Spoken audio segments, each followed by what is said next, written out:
Du livre du prophète Jérémie. Oui, mon peuple a commis un double méfait.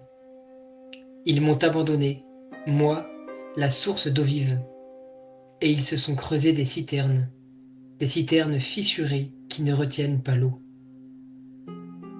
Nous avons vu hier que le Christ était la source d'eau vive, la source de la grâce qui nous permet de participer à la vie divine à laquelle nous sommes appelés. Et voilà que Jérémie prophétise la voix du Christ, qui pleure de nous voir nous détourner de lui, et par là nous couper de toute joie, de tout moyen d'être sauvés. Chacun de nous peut se retrouver dans cette parole de Jérémie. Chacune de nos âmes est ce peuple qui abandonne Jésus, source d'eau vive. Combien de fois cherchons-nous satisfaction dans les plaisirs du monde? Combien de fois faisons-nous passer notre bien-être matériel, nos petites ambitions terrestres, nos envies du moment avant la recherche de la sainteté, avant le cœur à cœur avec le Christ, avant la louange et le service de Dieu? Pourtant, nous savons bien que notre cœur est un abîme, créé pour Dieu, et qui dès lors ne peut être comblé que par lui seul.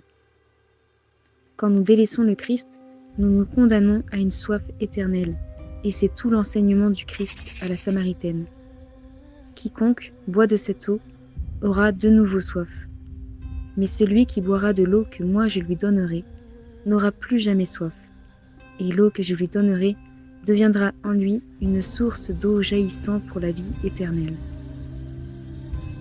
Et que veut nous dire Jérémie lorsqu'il nous parle de ces citernes fissurées qui ne retiennent pas l'eau? Notre âme est une citerne destinée à retenir l'eau, mais elle est fissurée par le péché, par nos faiblesses, par nos chutes, par laquelle la grâce fuit. Chercher à accumuler l'eau vive ne nous sert en rien. L'amour de Dieu est une boisson, une eau que l'on doit boire continuellement pour en vivre. Les commandements de Jésus doivent se vivre chaque jour. La charité doit être quotidienne pour que nous puissions vivre réellement de cette vie divine d'amour. Et pour cela, ne comptons pas sur nos réserves, sur nos citernes qui sont fissurées. Sans moi, vous ne pouvez rien faire, nous dit Jésus. Pour aimer, puisons à l'amour, buvons continuellement à la source de la grâce, sacrement et prière. Mais comment l'Écriture annonçait-elle que cette eau allait jaillir du cœur ouvert du Christ?